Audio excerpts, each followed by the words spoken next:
Assalamualaikum warahmatullahi wabarakatuh. Saya Davadi Pramawala Siregar dengan NIM 66612204142. Di sini saya akan membuat video dengan menjelaskan tentang apa, Cuk?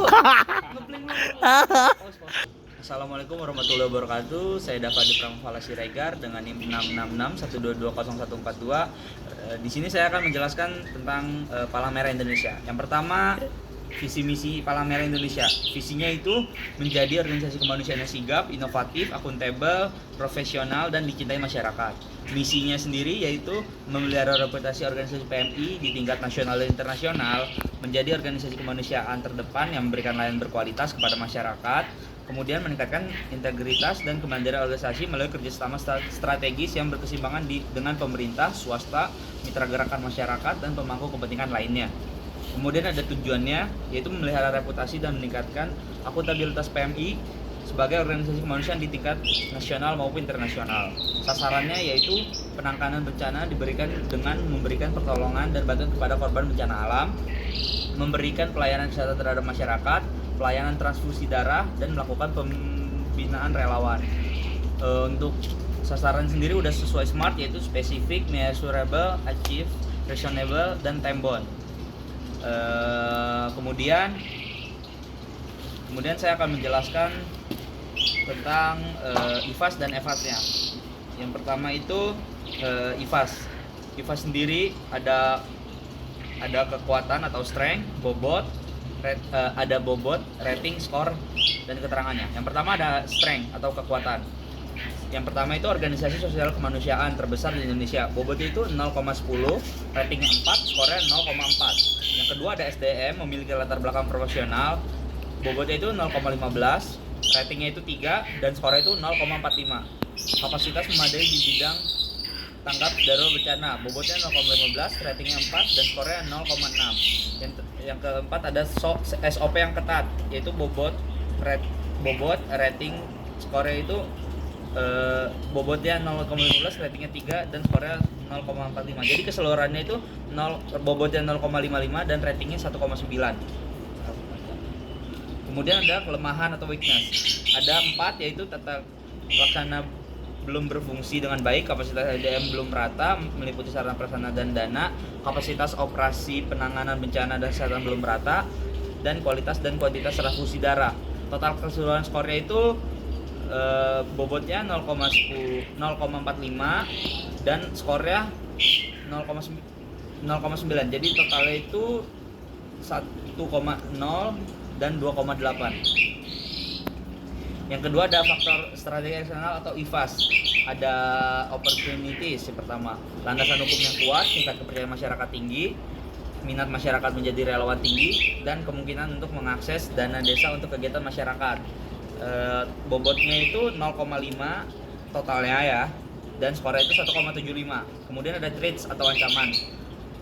Ada 4, yaitu kurang akses PMI ke media, mengantisipasi sikap masyarakat yang kritis, strategi kerjasama dengan sektor swasta yang belum rampung, dan terakhir persaingan dengan OSM sosial kemanusiaan. Totalnya itu 0,5, ratingnya 1,25. Jadi kalau ditotalin dengan yang atasnya itu menjadi bobotnya 1,0, skornya 3,0. Selanjutnya ada matrix SWOT beserta bobot ratingnya. Jadi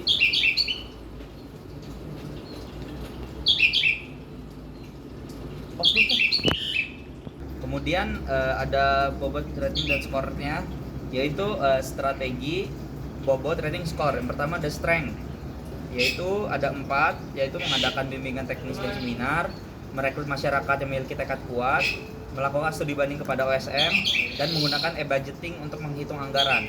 Skor totalnya itu 2,55. Kemudian ada weakness opportunities. PMI berkolaborasi dengan Dinas Kesehatan, kemudian bekerja sama terkait penyediaan kebutuhan obat-obatan, dan dengan dasar hukum yang kuat, PMI dapat menentukan kebijakan.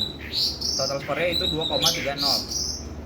Kemudian ada strength traits, yaitu mengadakan pelatihan bagi tenaga relawan, bekerja sama dengan OSM lainnya, menyiapkan prasarana yang terbaik seperti ambulan dan alat medis, dan terakhir ada penyusunan strategi kemitraan yang saling menguntungkan dua belah pihak. total skornya 2,50. Yang terakhir ada weakness traits atau WT, yaitu perlunya kerjasama media untuk menerus kerja sama dengan pihak organisasi kemanusiaan, mencari pihak swasta yang ingin bekerja sama dengan PMI, perlu adanya divisi humas PMI, dan terakhir pengembangan program jangka panjang untuk membangun keberlanjutan dan keberdayaan komunitas. Skornya ada 2,50. Yang terakhir balance skornya. Yang pertama ada finansial. PMI mengumpulkan dana berbagai sumber termasuk donasi, biaya keanggotaan, dan hibah pemerintah selain bulan PMI sebesar 1.118 juta. Dana yang dikumpulkan selama bulan PMI pada tahun 2022 digunakan untuk kegiatan kemanusiaan 894,400 juta atau 80%. Sisanya digunakan untuk biaya operasional PMI sebesar 223,600 juta, itu 20%. Jadi totalnya adalah 100%. Kemudian customer, 1. Pelayanan penanggulangan bencana 100%, 2. Pelayanan kesehatan 80%, 3. Pelayanan transfusi darah 90%, 4. Pelayanan sosial 70%, dan kelima ada pengembangan sumber daya masyarakat 70%. Totalnya 82%. Yang terakhir selanjutnya kemudian ada internal, yaitu pemantapan mutu internasional, koordinasi yang baik antara berbagai pihak, panduan keselamatan, identifikasi anggota, komunikasi antara anggota PMI. Anggota PMI harus selalu mempersiapkan diri, dan kendaraan operasional PMI harus dilengkapi dengan lambang PMI. Itu totalnya 86. Dan yang terakhir ada learning and growth, yaitu pelatihan pertolongan pertama tingkat mahir 95%, pelatihan remaja supaya di bidang kesehatan remaja HIV 87%, pelatihan Statgana yang meliputi gerakan kepalang merahan yaitu 86%, dan terakhir pelatihan fasilitasi palang merah remaja atau PMR 91%. Jadi totalnya 89,75%. Mungkin segitu aja yang dapat saya sampaikan, kurang lebihnya mohon maaf. Wabillahi taufiq wal hidayah. Wassalamualaikum warahmatullahi wabarakatuh.